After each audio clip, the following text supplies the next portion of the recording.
Video start करने से पहले मैं आपको ये बताना चाहूँगा, अगर आप कमज़ोर दिल वाले हैं या आपको हॉरर कंटेंट से डर लगता है तो आप इस वीडियो को यहीं छोड़ सकते हैं। ओके, इस वीडियो में मैं आपको कंजरिंग 2 की रियल स्टोरी बताने वाला हूँ, पर उससे पहले मैं ये जानना चाहूँगा, मान लीजिए अगर आप किसी नए घर में शिफ्ट होते हैं और पहले सब कुछ नॉर्मल होता है, लेकिन कुछ दिन जैसे ही बीत जाते हैं उसके बाद आपके साथ कुछ पैरानॉर्मल एक्टिविटीज़ होना चालू हो जाती है, तो उस समय आप क्या करेंगे। और इसी पे आधारित कंजरिंग 2 की रियल मूवी है। ये मूवी इंग्लैंड के एक फैमिली के ऊपर बनी है।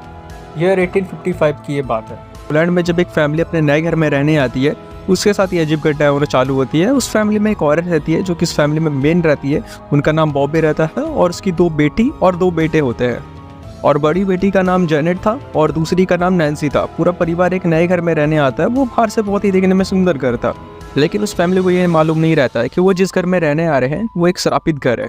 जब वो परिवार घर में रहने लगता है तो शुरू में सब कुछ नॉर्मल होता है और उसके कुछ दिनों बाद अजीब घटनाएं होना चालू हो जाती है। कुछ दिनों तक वो फैमिली इन सारी पैरानॉर्मल एक्टिविटीज़ को इग्नोर करते हैं। फिर एक दिन रात को जेनेट को अपने भाई के कमरे से किसी की आवाज़ सुनाई देती है, जो कि आवाज़ बहुत ही ज़्यादा डरावनी थी। उसने अपनी माँ को जगाया और इसके बारे में बताया, पर उसकी माँ ने सब सारी चीज़ों को इग्नोर कर दिया और उससे कहा फिर से सो जाने। उसके अगले रात फिर से उन्हें कुछ अजीब सी आवाज़ सुनाई देती है, तो इस बार जेनेट अपनी माँ को लेकर अपने भाई के कमरे में जाकर देखती है तो उसे वहाँ कुछ दिखाई नहीं देता। वो और उसके दोनों भाई वहाँ आराम से सो रहे होते हैं।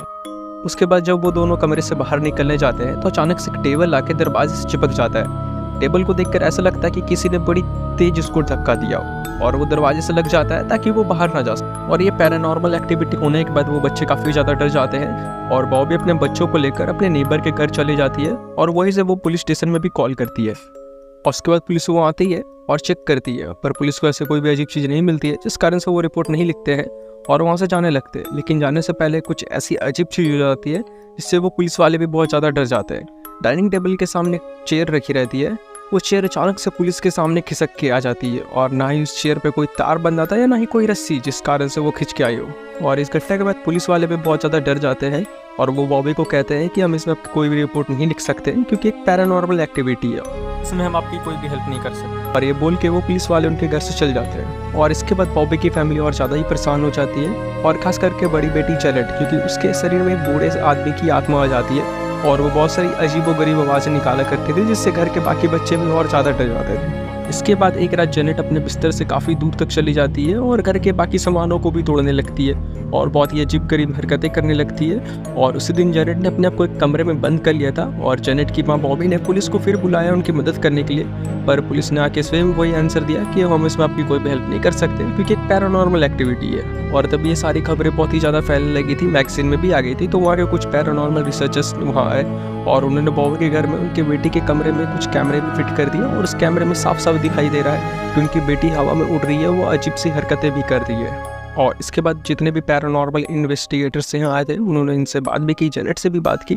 और जेनेट से जब बात करते थे तो उसकी आवाज़ के पीछे एक बूढ़े आदमी की आवाज़ भी आती थी और ये साफ साफ एक ऑडियो में रिकॉर्डेड भी है, जो कि आप यूट्यूब पे भी सुन सकते हैं आसानी से।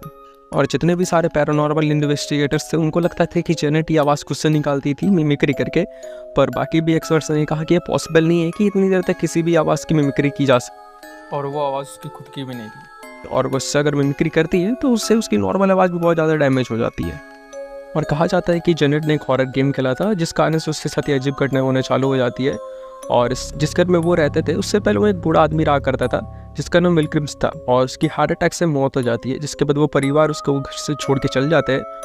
और कहा जाता है कि इस घर में एक चर्च के फादर ने एक बाइबल पढ़ी, तब जाके ये सारी जो पैरानॉर्मल एक्टिविटी है वो कम हुई और बॉबी और उनकी फैमिली आराम से रहने लगी। और कुछ समय बाद उन्होंने वो घर को खाली भी कर दिया।